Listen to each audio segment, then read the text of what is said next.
What's up, guys? It's Sean here with the Sean Dolly Football Channel, and I am back today with you with some Saturday football. And what a great day of football we've had. We're going to start right away in England without further ado. Actually, you know what? Let's leave England and Manchester till the end so we can discuss it fully. And we'll actually discuss La Liga first. And there's a very specific team that we need to talk about, and that team is Real Madrid. And there's one particular player that has absolutely blown me away. And we're going to talk a little bit about this. His name is Vinicius Jr. Vinicius Jr., correct me if I'm wrong, but I believe he's 20 years old right now. But I will tell you, he is 21. Vinicius Jr., they bought him when he was 17. And he's had a very rough start to life in Madrid. A lot of people were counting him off. He's always shown a lot of skill, has always had blistering pace, so much dribbling talent, but that finishing touch wasn't there. He's added that finishing touch this year, and he's been phenomenal. He is absolute joy to watch. And in general, this Madrid team under Ancelotti are a very fun, exciting team, and I think they have a lot of different ways of hurting people with a couple of defensive corrections, and I think they'll be in a really, really good spot. I thought they made some really good chances throughout the game. I think considering Benzema didn't play this game, I thought Mariano was great, and I thought he could have actually had a goal himself. He had a fantastic one-on-one. He did a great step over, got past the goalkeeper, made one too many touches. Otherwise, he would have been in.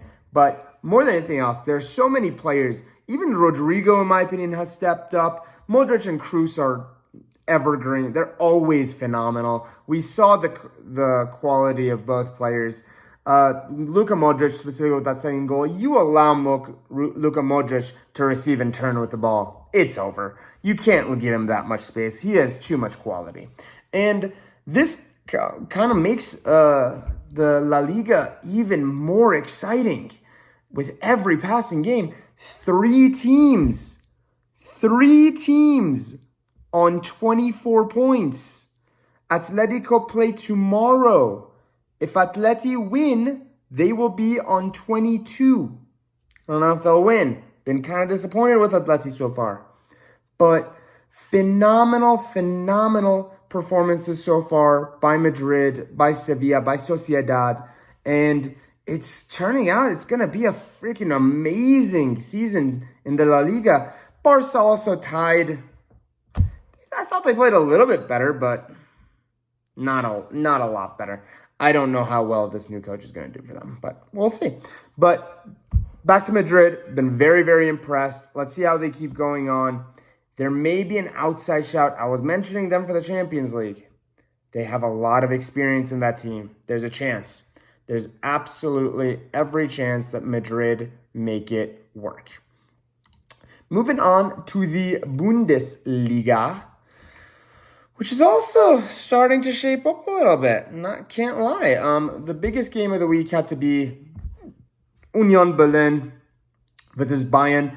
And I must say, the game ended 5-2 to Bayern. Whatever. Bayern's great. Bayern's fantastic. There's no arguments there.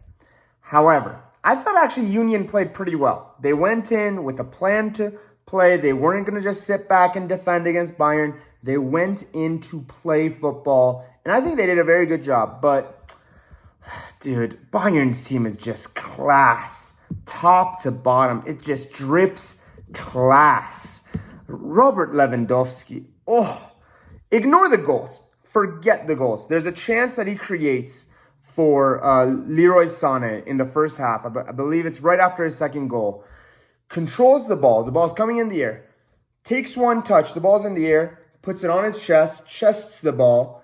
Kind of does one layup with it and holds the ball up. And then does a reverse pass behind him to Leroy Sané. Phenomenal. If it wasn't for Andreas Luther's phenomenal save, it would have been one of the goals of the season. Phenomenal play from Bayern. I will give Union credit. I thought they played really well. I thought they kept attacking. Even that's kind of what you got to do against Bayern. You just got to keep attacking. Thing is, if the game's open and it's like who's gonna score more, Bayern will win that game. We're gonna just write off what happened at Gladbach to just an off day at the office. But everything else, Thomas Muller again for Leroy Sané's goal. If you haven't seen that one as well, go watch. Just go watch Bayern in general. Just watch Bayern. Cross comes in and Muller just gets one little tiptoe touch, which puts it on the path for Sané. And for those who don't know, Thomas Muller, in my opinion, is one of the most underrated players in the world. In my opinion, Thomas Muller over his career has been a Ballon d'Or worthy player because I think he has been so consistent and so fantastic at that role that he does, playing almost a center forward, makeshift midfield, maybe even number 10, you can argue. I don't think there's many players who have had better careers than Thomas Muller, and he is an absolute joy to watch every time I see him. And he got a phenomenal goal, and I just love how much he oozes Bayern as well. Very, very big fan of Thomas Muller and Bayern in general. Like, I know a lot of people find it boring, and a lot of people aren't a fan of the Bundesliga because of it being pretty much a one-horse race, but you gotta just admire the class that Bayern drip every single game. The league is looking really, really nice, actually. Dortmund keeping up, only 1 point behind them. They're an unlikely candidate, but you never know. Freiburg, only 3 points behind. Very unlikely candidate so far. Leverkusen, bit of a drop-off. Bit disappointed in Leverkusen so far. And Leipzig, let's not even talk about Leipzig and Gladbach in the league at all, because it's just sad. It's just sad. It's just sad. And then we have to talk about Juventus and the Serie A. What's going on with Juve? After I give them credit, I'm like, oh, they're getting back in it. It's happening. 2-1 loss to Verona. A player that we do need to mention, though, his name is Giovanni Simeone. That name sounds familiar. Why does it sound familiar, you may ask? He's the son of Diego Simeone. This man is doing some absolutely ridiculous things. I did see his hat trick last week. I do apologize for not mentioning it, but again, this game got a brace. Phenomenal goal for a second. Absolute peach. Curler into the top right. Chesney had no chance. Juventus is just... You know what my opinion is on Juventus at the moment? Morata is not good enough. You substitute Ronaldo in for Morata, I think Juve wins a shootload more games. It's just, Juve just don't look, whatever that offense is, he hasn't been able to figure it out yet. We're going to give him obviously time. I believe in him. I think he will come good. I still think Juve will finish in the top four, but at the moment, Serie A is only about two teams really, and you know whose two teams those are, and it's Milan and Napoli, who both play tomorrow. Milan actually plays against Roma in a very, very phenomenal game, and Napoli play against Salernitana, who are 19th. So not much to expect from them, but both Milan and Napoli on the same points, 28 each, but Napoli have only conceded 3 goals. 3 this entire season. They're such a phenomenal team. I love watching Napoli. Very excited for tomorrow's game. Milan playing. You guys know I'm a Milan fan. I hope they do well. Inter was able to win. Inter also played tomorrow. I apologize, against Udinese. We'll see how they do. Actually, based off expected points, Inter would be second behind Napoli. Roma actually would be third and Milan fourth. Juve would be fifth, showing that they're not actually doing as bad as everybody thinks they are doing. They did win this game based off XG, to be fair. So, 1.79 to 1.58. Verona's goals, one of them was a bit of a deflection, empty net, and the second one was just a world-class goal from Simeone. And then we have the final game to talk about, the most important game to talk about, which is Manchester United, because we're the biggest club in the world, and we deserve the most amount of time talking to. I'm joking, but it's also true, so it's a big deal.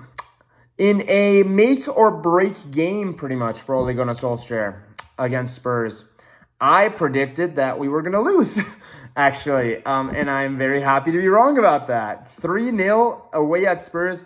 Listen, is Ole Gunnar Solskjaer the right man for this job? No. That's been proven. Last week's result is just the nail in the coffin. You will not recover from that result and that performance. However, I was happy that he changed something this game. He went to a 3 in the back. And a lot of people complained about, this is not the Manchester way. This isn't the way we want to play, or yada, yada, yada. I don't care, honestly. Right now, the manager's job is to get performance and results from his team. I saw a team that was organized today. I saw a team that was working together. And I saw a team, for the first time this season actually, go out on the pitch and show a deserved performance of a 3-0 victory. I thought we were resolute at the back. De Gea didn't have a save to make for the first time all season long. The XG only had it at 1.39 to 1.16.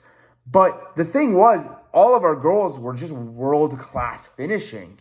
From Ronaldo, which the first goal was an absolute dream of a goal. Cross from Bruno, tight angle, first-time volley, phenomenal. That's why you get Ronaldo. And the second goal, Cavani does some amazing work with Bruno and Ronaldo again, and he's able to get the goal. And the third goal is Marcus Rashford, just being Marcus Rashford and playing off the shoulder. Phenomenal play. I think the 3-5-2 actually does help United a lot. It covers more space in between Maguire and Lindelof, and Varane being there as a sure head to calm everybody down.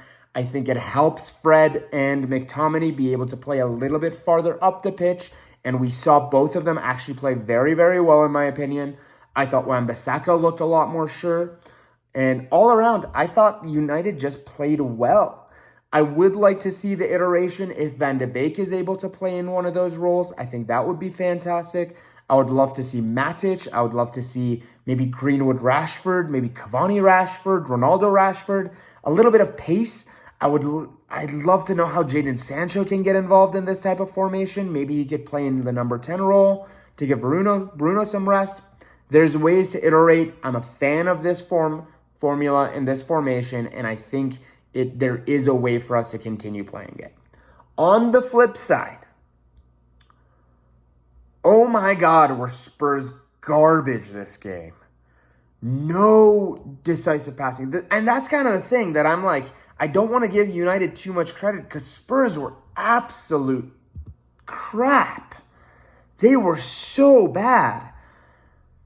Some of the results this year Spurs have been fantastic, but some of them actually been truly catastrophic. And this was one of them. Harry Kane looks like the shell of a man who he was. I don't know if this is just an effect from the Euros. And I'm trying to think, but like him, Maguire, and Shaw have not been as good as they were during the Euros this season. But that really can't be an argument because Declan Rice has been arguably the best player in the Premier League so far. It's a very, very interesting situation with Spurs. I don't know, based off the boos in the stadium and the amount of fans that walked out, they want Nuno out. Who are you going to get? Everybody rejected your club. Whether it's break the bank for Graham Potter, which I actually think is a great, great shout. I would be a huge fan if Spurs broke the bank for somebody like a Graham Potter, because I think he'd do fantastic. Even if it's honestly, dude, break the bank for like Thomas Frank or even Dean Smith. Those guys are looking good too. At the moment, though, Nuno just kind of looks bereft of ideas. On paper, this Spurs team, it's a class side. I put Spurs 5th in my early season prediction, just based off squad quality. To be fair, Kane is literally a shadow of himself, but you take Kane out of that side, and that squad is just still good enough. We're looking back at it, and the decision to keep Harry Kane is looking worse and worse every single day. I don't understand. I mentioned this in one of my videos that I did about transfer policy. You need to move on from these type of players. They're not worth it because situations like this happen. Because stuff like this happen where you're stuck with a player now, you're never going to get 120 million from next year. Never in a million years are Man City going to come and entertain that kind of offer ever again. You might get around 75 to 80, but that extra 50 to 60 million would have been the difference between 2 to 3 more players that you could have added to the squad and rebuild it correctly. Look at Leicester. Look at how well they do at redistributing money. Look at even Villa and how well they spent that Grealish money. They need to do better. They need to do a lot better. I'm very disappointed in Spurs. This game was, if you're a Spurs fan, this one was hard to watch. More than anything else, guys, thank you so much for watching. I'll be back tomorrow with Football Sunday. And until then, have a great day. See you guys tomorrow.